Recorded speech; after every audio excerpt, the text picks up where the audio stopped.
The African National Congress was among several organizations that united against the introduction of value-added tax in the early 90s.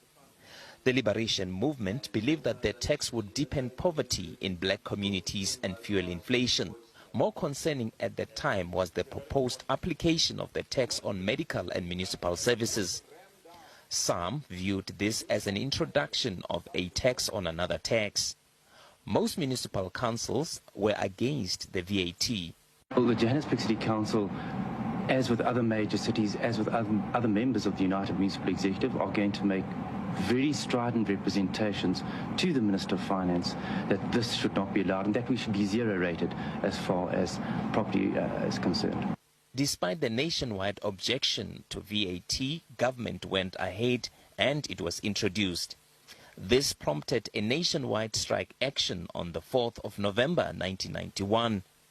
COSATU, along with the African National Congress and other organizations, led the strike action.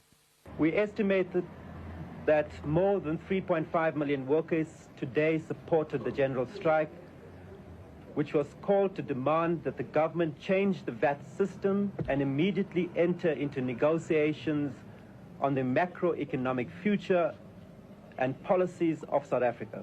Today's action was also a remarkable display of unity by a wide range of trade unions, civic, political organizations, business groups across the spectrum. NAFCOC, FAPCOS, SAPTA, and small business fully supported this action.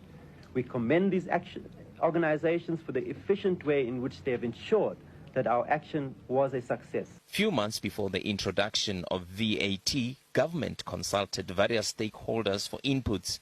A multiracial coordinating committee on VAT was established to formalize engagement with the government of F.W. de Klerk on the proposed introduction of VAT.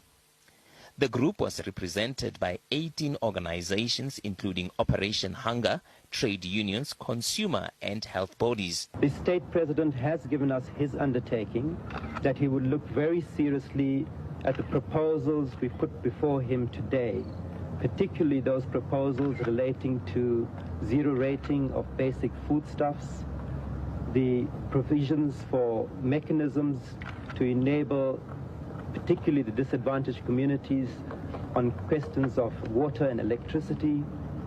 There was also a commitment from him to look at further ways on negotiation related to provision of poverty relief programs. We do believe, however, and made it very clear in our meetings, that we felt that those provisions for poverty relief were totally inadequate. The education sector took the decision not to take part in the nationwide protest actions, but teacher unions warned that pupils and teachers were prepared to join the picket lines soon after the examinations. We don't want to plan any form of mass action because we think that all our efforts must be directed at the examination process. After examinations, we are considering possibilities of students and teachers participating in the strike because we are actually supporting the campaign against VAT in the country. The coordinating committee on VAT was established to look at some of the concerns raised. ANC and COSATU members were included in the committee. Despite this, there was still a lack of trust between the ANC and the National Party government. At the very last meeting, when our committee had a meeting with Du Plessis, all he did was demonstrate his kragdadig hate and informed the committee that he is not prepared to move even an inch towards meeting the demands that are being made by the people.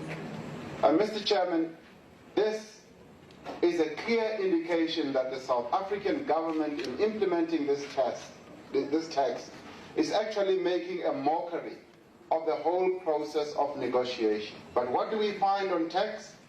We find that the government is actually willing to do it alone, do it on an arbitrary fashion without any consultation whatsoever. One of the VAT committee members, Bani Fanarov, a former trade unionist, warned government against taking unpopular policy decisions. That the government up to now hasn't really understood the level of opposition in a very wide spectrum of organizations and among the people in the street against the VAT system.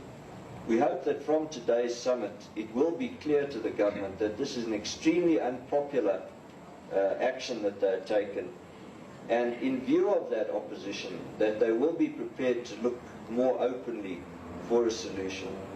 Then Minister of Finance Baron du Plessis condemned the protest actions aimed to challenge the introduction of VAT. A value-added tax is a good tax. The cement price is already cheaper as a result of it.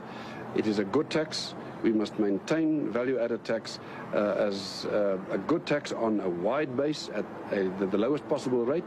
It will serve our economy best, and the people in the private sector understand it.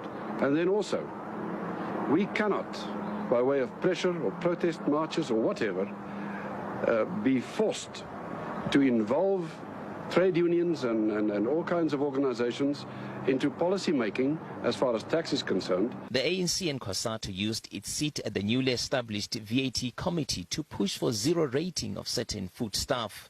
Warned previously that the way in which VAT is being imposed will threaten a tax revolt as a whole.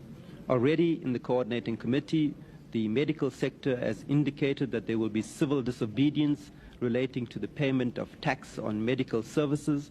We have indicated that this civil disobedience is going to take the form of resisting other forms of taxes. The coordinating committee on VAT has also adopted a program of action that will involve the organizing of mass marches on the 30th of September. At the end, government had its way, and the VAT was introduced at 10%. Tsepo Mungwai, SABC News, Johannesburg.